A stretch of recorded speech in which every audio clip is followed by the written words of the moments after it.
Salut la gang! Alors aujourd'hui, dernière capsule de l'année.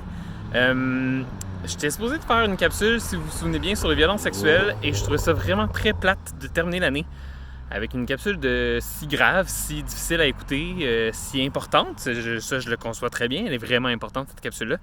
Mais je me voyais super mal faire ça comme dernière capsule de l'année. Je trouvais que ça finissait très mal l'année de finir avec une note désagréable, en fait, là, on va se dire. C'est pas un sujet qui est le fun. Donc, j'ai parlé avec Madame Gagnon.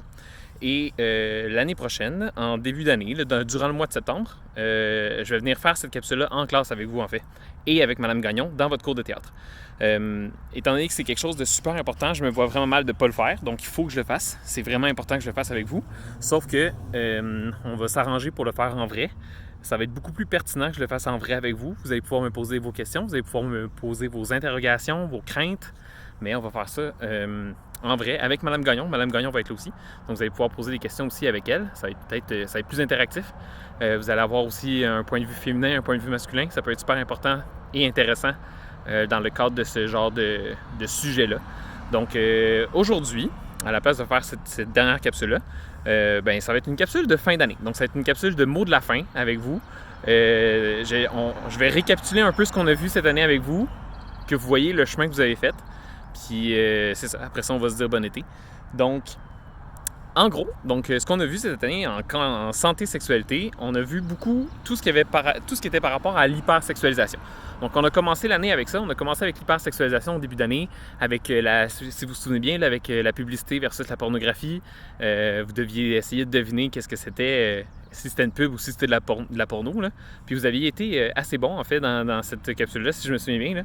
Donc, on a commencé par ça, donc on a essayé de voir c'était quoi les différences entre une sexualité qui était un peu plus saine versus une sexualité qui nous est comme créée parce que la société nous demande. Là. On a vu aussi, justement, en parlant de société, on a vu un peu la différence demandée ou voire même obligée par la société. Comme quoi les gars doivent être d'une certaine façon, les filles doivent être d'une autre façon. D'ailleurs, vous m'avez fait une capsule là-dessus. Vous m'avez fait une genre de vidéo sur le fait que on essayait de détruire des stéréotypes, là, des stéréotypes masculins ou des stéréotypes féminins. Comme quoi les gars, faut pas qu'ils pleurent ou que les filles sont tout le temps en train de se pouponner. Là. Donc, on a essayé de détruire ça. Donc, ça a été notre début d'année. On a parlé beaucoup de ça avant Noël. Après Noël, on s'est concentré. On a commencé à travailler sur l'estime de soi aussi. Donc, on a parlé beaucoup d'estime de soi, de comprendre qu'est-ce qu'on peut faire pour améliorer notre estime de soi, puis qu'est-ce qui fait que notre estime de soi peut être détruite par d'autres personnes, là, par des propos, par des idées préconçues que les autres personnes peuvent avoir sur nous. Donc, on a essayé de détruire ça encore une fois. Vous voyez un peu que notre année, là, ça a été beaucoup de détruire des choses, de détruire des idées préconçues que la société, qu'on s'est faite par nous-mêmes, que la société nous a inculqué, que nos parents nous ont inculqué, que des fois même l'école nous a inculqué. Donc, on a essayé de détruire un peu ces idées préconçues-là pour que vous soyez capable de, par vous-même, créer votre propre opinion.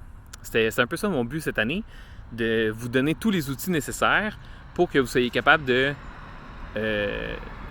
voir une opinion différente de ce qu'on est habitué d'entendre, de ce qu'on est habitué de voir dans la société, dans les médias, et que de là, par cette opinion-là, vous soyez capable de vous-même vous la créer, puis vous-même aller chercher les informations nécessaires pour vous en créer une qui a du sens, pour vous créer une opinion qui est la plus proche de la réalité, en fait. Donc, on a parlé de ça. Puis ensuite, on est rentré dans le sujet de la sexualité un peu plus clair. Donc, on a passé une période complète à essayer de trouver c'était quoi les noms qu'on connaissait par rapport aux organes génitaux masculins et féminins. Là. Vous m'en avez inventé des bons des fois. Là. Moi, je vais toujours me souvenir de Maë qui me dit le pot de ketchup en parlant du vagin parce que c'est une image un peu dégueu. Là. Mais donc, je me souviens, ça a été une drôle de période, ça, mais je pense que vous avez quand même compris que on essaie, avec cet exercice-là, mon but, c'est de vous faire comprendre qu'on essaie souvent de cacher la réalité par des mots autres, parce que c'est encore tabou, parce que c'est encore gênant de parler de sexualité. Donc, on s'est construit le plus d'idées possibles, le plus de mots possibles pour dire des choses très simples comme pénis, vagin, vulve. Avec ces trois mots-là, c'est assez, on comprend tout, sauf que étant donné que c'est gênant de dire ces mots-là, ben on s'est créé plein de mots différents pour avoir des codes, là, pour éviter que nos parents comprennent, éviter d'être gênés en le disant. Mais comme quoi, si on dit les vrais mots, c'est encore plus simple. Puis c'est pas si gênant que ça si on est tous sur la même longueur d'onde. Donc ça, c'était un peu le but de mon activité. Puis après ça, on a compris que la sexualité est en trois phases par rapport à nous. Donc on a la partie physique, donc les sensations physiques. On a la partie mentale, donc qu'est-ce qu'on ressent. Puis on a la partie, qu'est-ce qu'on ressent au niveau mental, là.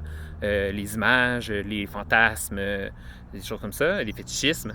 Puis après ça, on a parlé de la partie émotionnelle. Donc, c'est quoi les émotions qui sont rattachées par rapport à la sexualité. Donc, voilà. Donc ça, c'est ce qu'on a fait un petit peu avant qu'on parte en confinement.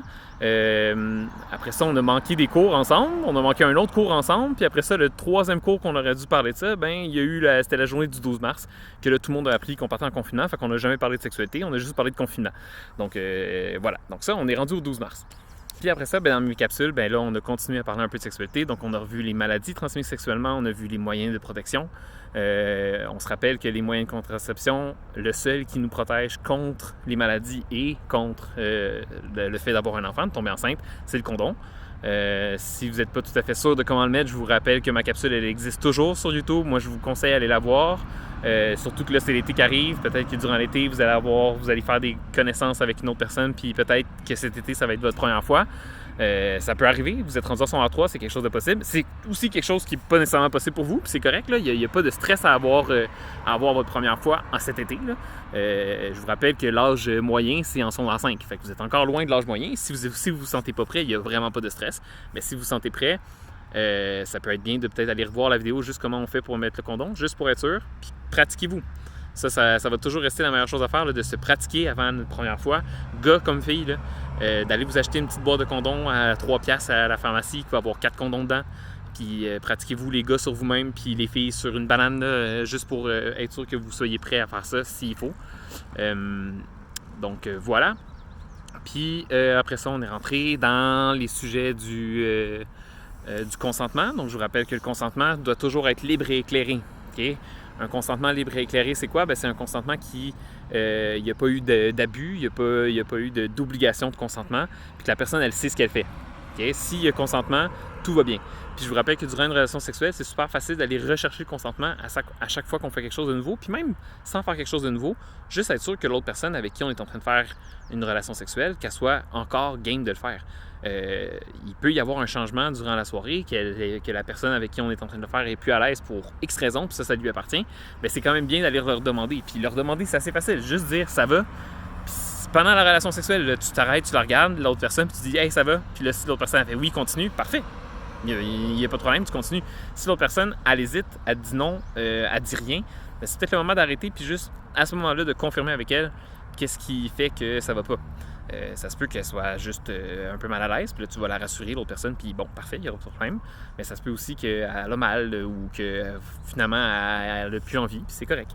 Donc, aller toujours chercher le consentement, puis plusieurs fois même dans la même relation sexuelle. Donc, on va leur demander hey, ça va, t'es-tu correct, t'aimes-tu ça? Parfait, on continue, excellent.